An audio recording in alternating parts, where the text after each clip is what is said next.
Reagan was elected to the presidency, he installed Louis Giuffrida as head of FEMA, the Federal Emergency Management Agency. Giuffrida was an old cold warrior from Reagan's California days whose specialty was suppression of unrest and dissent.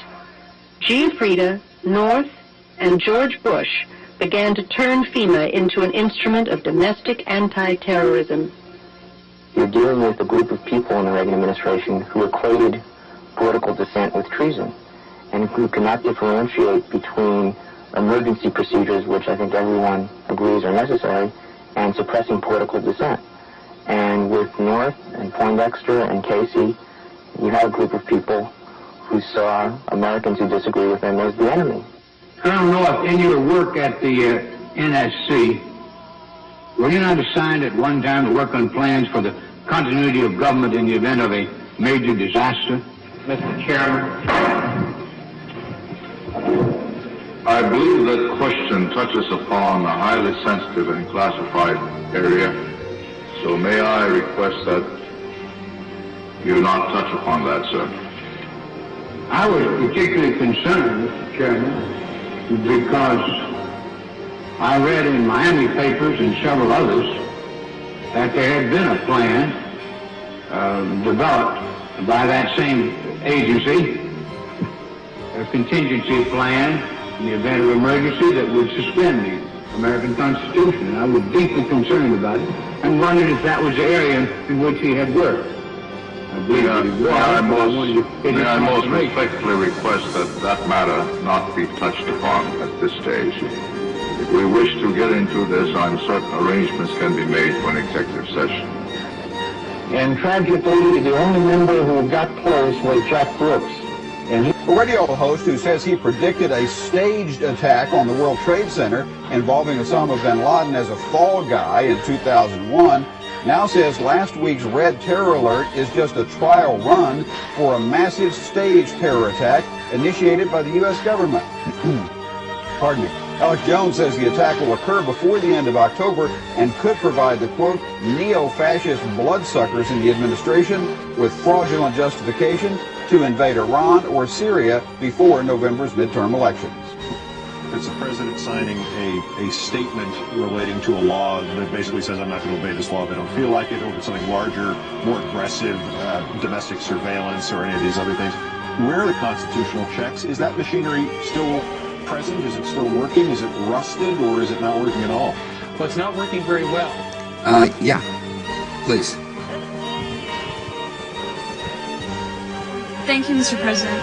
It's an honor to have you here. Yes. I'm a first-year student in South Asia Studies. My question is in regards to private military contractors. The Uniform Code of Military Justice does not apply to these contractors in Iraq. I asked your Secretary of Defense a couple months ago what law governs their actions. Mr. I was going to ask him. Go ahead.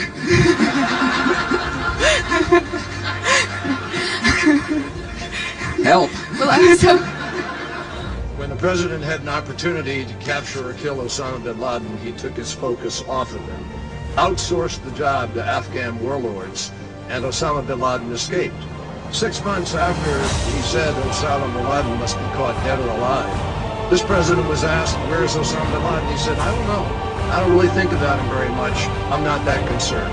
We need a president who stays deadly focused on the real war on terror, Mr. President. Gosh, I don't think I ever said I'm not worried about Osama bin Laden. It's kind of one of those exaggerations. So I don't, nor, I just don't spend that much time on it. I repeat what I said. I truly am not that concerned. Saddam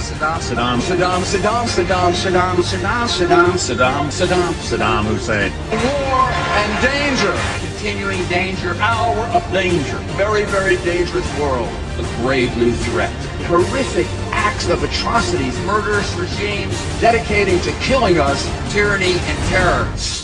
Several countries that we would consider Arab countries have already been told by the Israelis to prepare that it's going to happen, and these leaders behind the scenes are supporting it, but will publicly stand up and condemn it. They have to. They don't have a choice because of the religion in their country. They're going to say, how could the Israelis do this? This is wrong. This is Zionism. Behind the scenes, In fact, let me tell you one nugget. You're going to love this. A man who is in Tampa, who works here in Tampa, was sharing with me, and he's a very high-ranking military official. He said, he says, I have been to Arabia, and I have met with the leaders in Persia, Arabia, Egypt, etc. He said, that's part of my job working for the government. He said, let me tell you something that would shock you.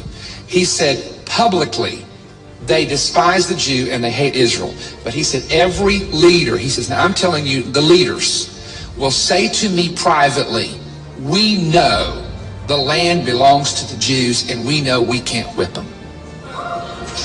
He said, privately they'll tell you that. But he said, when it comes to the public and to the propaganda, they will absolutely go the opposite direction. He said, I'm telling you, one-on-one, he started naming them, and it shocked me that he knew these people.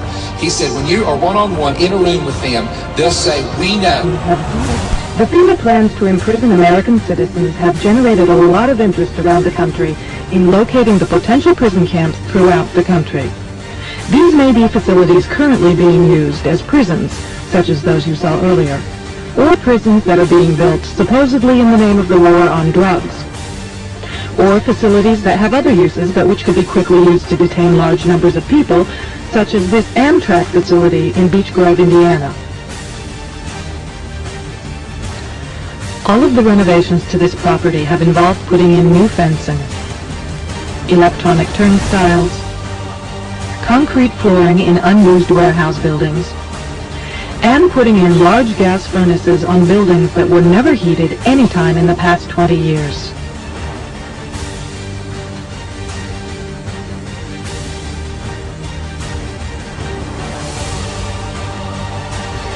Outside this building is fencing and a cattle run section of fence, all topped by barbed wire, pointing inward, not to keep people out, but to keep people in. This was common throughout the facility, particularly the new fencing that had been erected.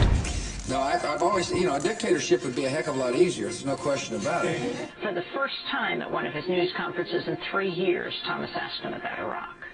Ask you, Mr. President, your decision to invade Iraq has caused the deaths of thousands of Americans and Iraqis, wounds of Americans and Iraqis for a lifetime.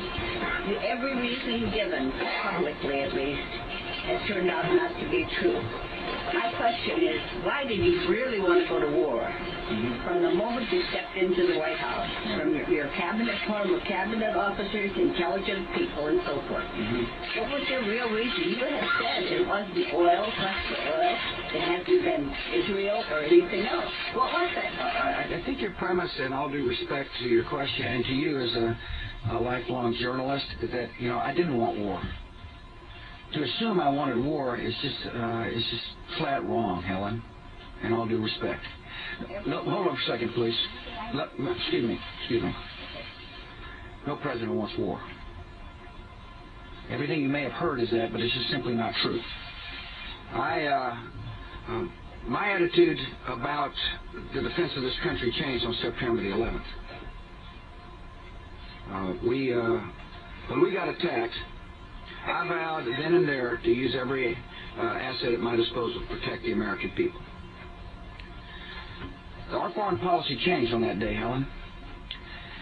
We used to think we were secure because of oceans and previous diplomacy.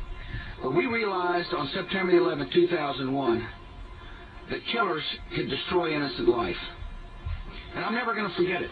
And I'm never going to forget the vow I made to the American people, that we will do everything in our power to protect our people. Part of that meant to make sure that we didn't allow people to provide safe haven to an enemy. That's why I went into Iraq. Hold on for a second. Excuse me for a second, please. Excuse me for a second. They did. The Taliban provided safe haven for Al-Qaeda. That's where Al-Qaeda trained and... Alan, excuse me.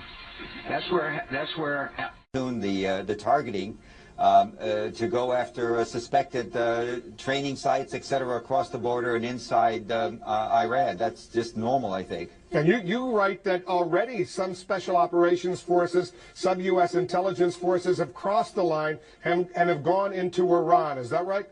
Oh, yes, that's been happening for months. There's been a lot of very aggressive cross-border activity. It's more than just casual. There's been a lot of...